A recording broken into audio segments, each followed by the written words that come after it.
La situación boliviana también es inimitable. ¿Quién puede imitar, digamos, aquello? Bolivia, ¿por qué triunfa el MAS? ¿Y por qué logran prevalecer por encima de gobiernos muy represivos? Bueno, porque Bolivia tiene algo que muy pocos países en América Latina tienen, que es ¿qué cosa? Es la supervivencia de una tradición de organización comunitaria que viene de la época precolombina, es decir, que viene de 1000 años atrás. ¿Se dan cuenta? Y es un dato fundamental para entender cómo, en medio del caos político boliviano, se puede armar una cosa como el MAS en pocos meses y ganar las elecciones contra los viejos partidos políticos que ya estaban instalados. ¿Qué era lo que tenía esta gente? La conectividad que les daba la supervivencia de formas precolombinas de organización económica y social que vienen de muy, muy lejos y que siguen teniendo una presencia en el mundo andino.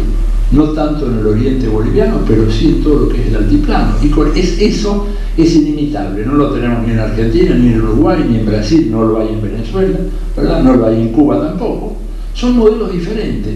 Lo de Correa también es una mixtura propia original. Con eso que quiero decir, para ir un poco terminando ya, quiero decir de que todos estos procesos de cambio en América Latina, cuando son procesos genuinos de transformación social, son procesos inevitablemente de izquierda, aunque los que lo hagan no sepan que son de izquierda. Digo, Chávez empezó haciendo su política sin saber que estaba haciendo una política de izquierda. Después se da cuenta, el socialismo del siglo XXI, no se olviden ustedes, aparece en diciembre del 2005.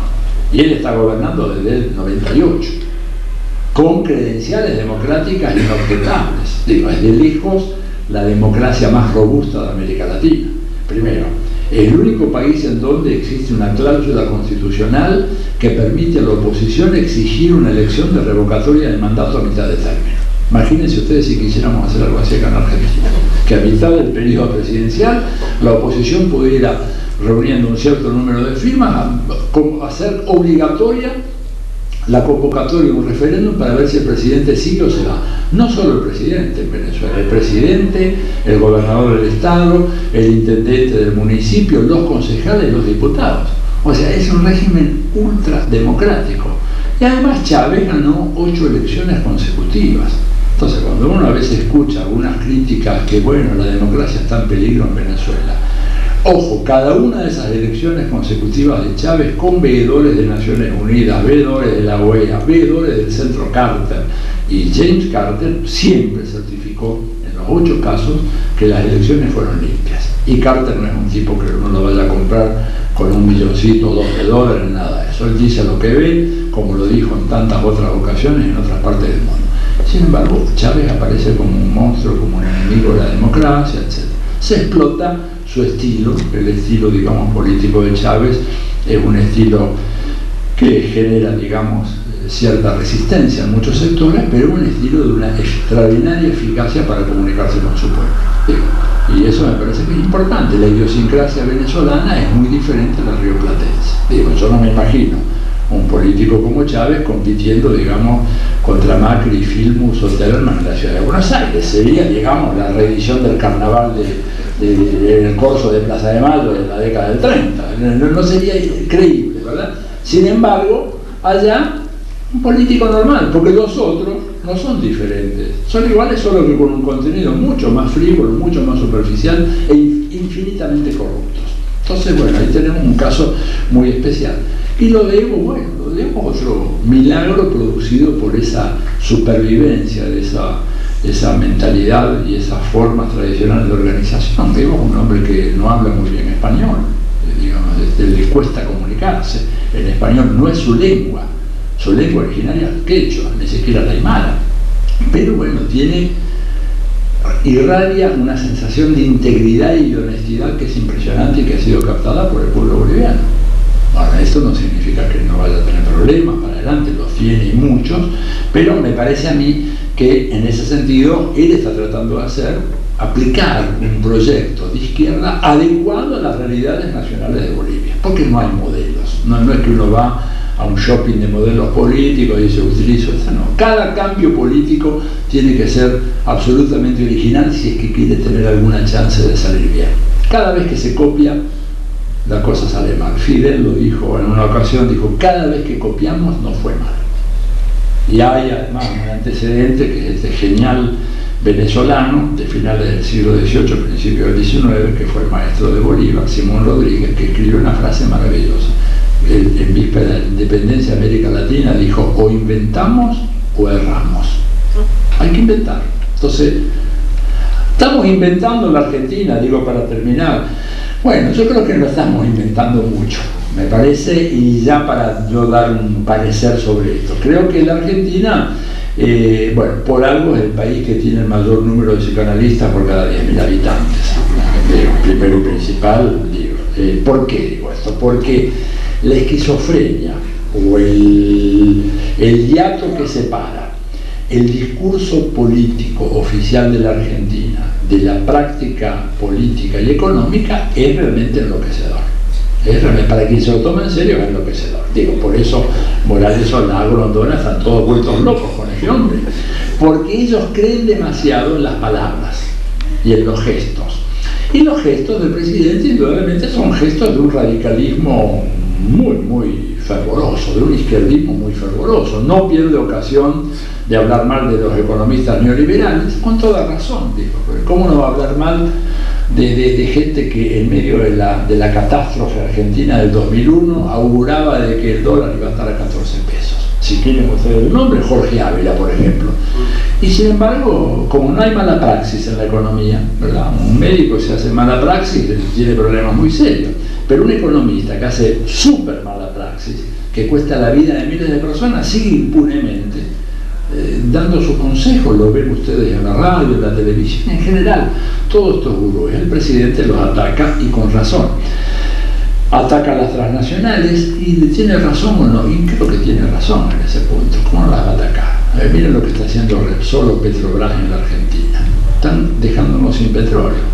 No han descubierto ningún nuevo pozo. Esto lo confirma muy bien el Moreno. No sé si ha estado Pino Solana por acá, estuvo bueno. Ellos han hecho, la gente del Moreno, que preside Pino, ha hecho una tarea extraordinaria de análisis serio de los recursos energéticos de la Argentina. Y como dice Pino, con mucha más vehemencia que lo puedo decir yo, ¿cómo es posible que en 10 años no hayan descubierto un nuevo pozo de petróleo? ¿Cómo es posible? ¿Cómo es posible que la autoridad política permita que los grandes beneficiarios de la renta petrolera no descubran un nuevo pozo de petróleo? ¿Cómo es posible que la Argentina no pueda decir cuánto petróleo está sacando Petrobras y Repsol de este país? ¿Saben cómo se sabe? Por las declaraciones que hacen los funcionarios de la empresa. No tenemos un organismo estatal de control de las exportaciones petroleras. O sea, se exporta lo que Repsol le comunica al gobierno: nosotros este mes hemos exportado tanto. Cuando la práctica de subfacturación o de engaño de los datos es una práctica habitual en las grandes transnacionales de todo el mundo, el gobierno argentino no tiene ningún recurso para controlar esto, ni tiene la menor predisposición para controlar esto. ¿Se dan cuenta? Entonces, cuando él critica a las transnacionales, bueno, está muy bien. El problema es por qué no hace algo congruente con lo que dice. Este es el gravísimo problema que yo veo en este gobierno.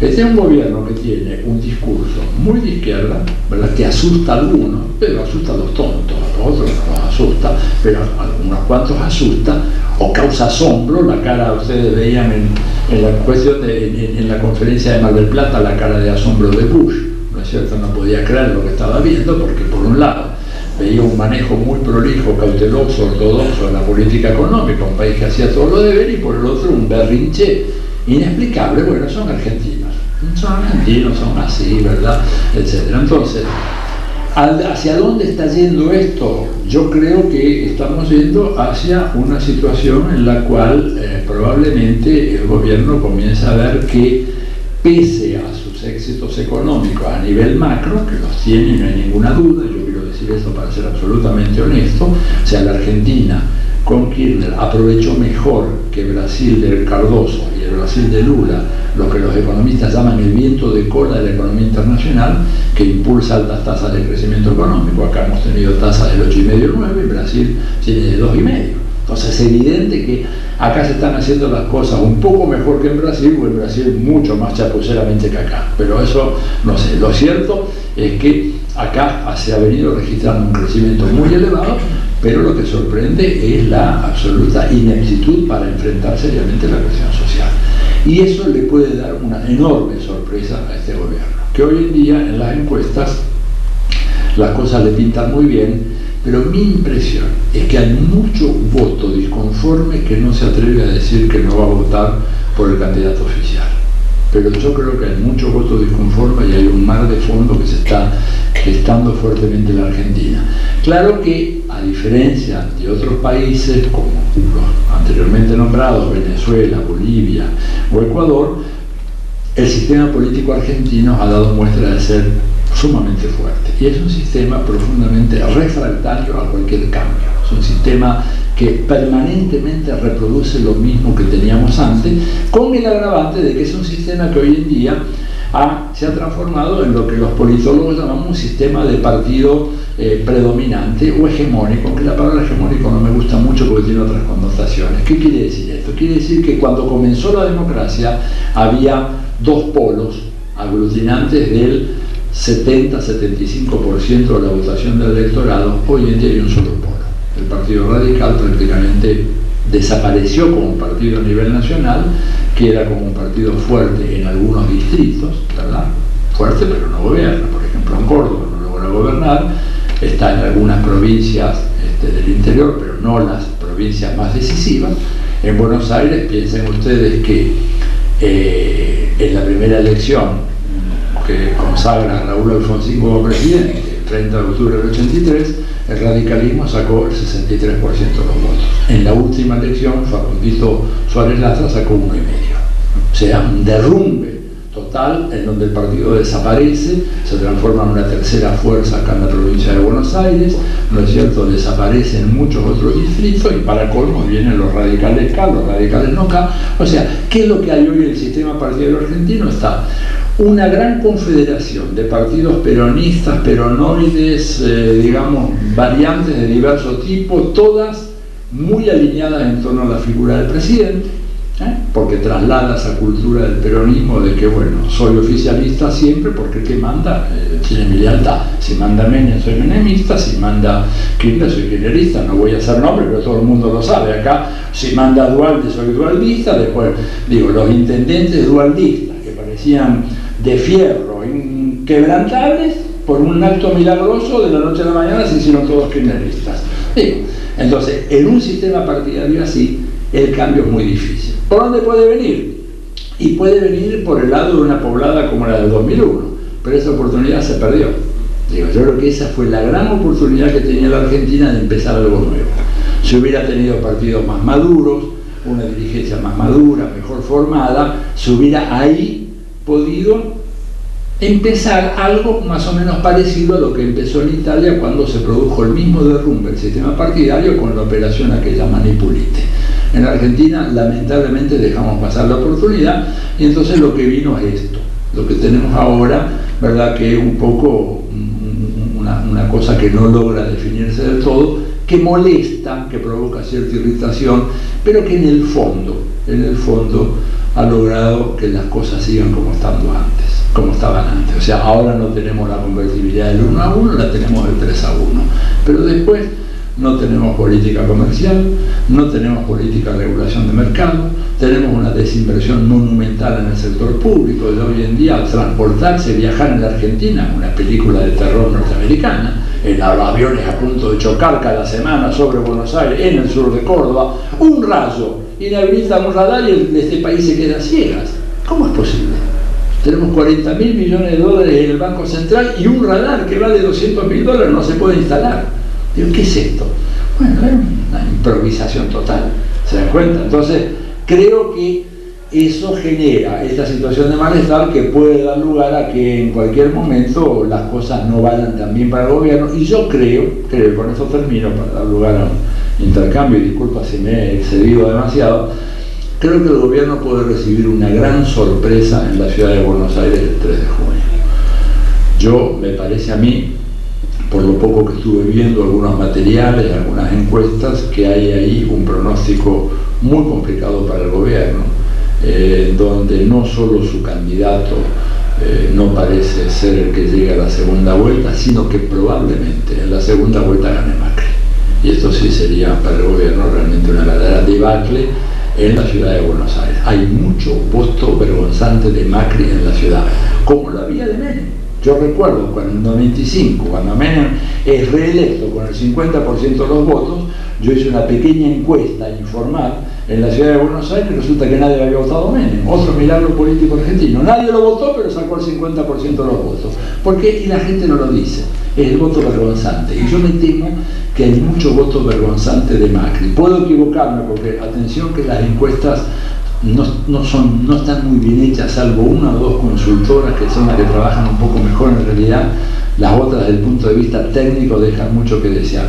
Pero la impresión es que hay mucho voto de Macri oculto en este momento en la ciudad de Buenos Aires, mucho cansancio con el tema de la campaña sucia, y me parece a mí que el gobierno puede entrar ahí a tener un problema muy, muy serio, que lo va a obligar probablemente a rectificar el rumbo, si es que todavía está a tiempo, o descansar cada vez más en mecanismos de represión ideológica, de manipulación mediática, control de la prensa, control de los partidos políticos.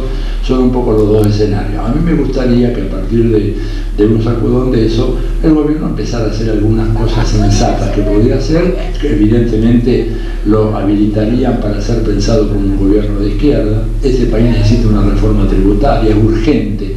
La desigualdad tributaria en Argentina es escandalosa, es una de las peores del mundo. Es necesario reconstruir el Estado. No tenemos Estado en Argentina y por eso estamos pagando las consecuencias que pagamos. Como no tenemos Estado, no tenemos un radar en Ezeiza, no tenemos mecanismo de verificación y de control de cargas, de transporte, las autopistas, los ferrocarriles siguen siendo un desastre, el sistema educacional se nos ha caído a pedazos, tenemos problemas muy graves por ese lado, no tenemos una política de empleo, de formación de los trabajadores en las nuevas tecnologías, un país que está muy atrasado en el desarrollo de la informática, comparado con Brasil, por ejemplo, ¿verdad?, que ha tenido una política consistente de proteger el mercado informático. O sea, tiene que hacer todas esas cosas. Y si hace todas esas cosas, bueno, se va a ganar la hostilidad de los grandes beneficiarios del sistema actual, pero es que este sistema actual no nos sirve.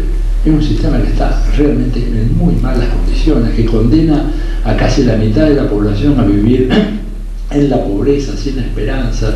Termino pensando en una cuestión corporativa, si ustedes quieren. Yo como profesor universitario entiendo mucho a los universitarios argentinos que se van al exterior, no demasiado lejos. En Brasil cualquier profesor universitario gana 3 veces lo que gana en Argentina. Digo, ¿es posible que Argentina no pueda pagar un poco mejor? ¿Cómo es posible? Pues ya no digo que se van a Estados Unidos o Canadá o Australia, no. Con que se vayan a Brasil es más que suficiente.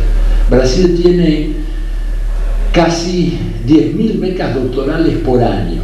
Creo que la Argentina no tiene 400. ¿Cómo justificar eso? ¿Cómo justificar eso? Es injustificable.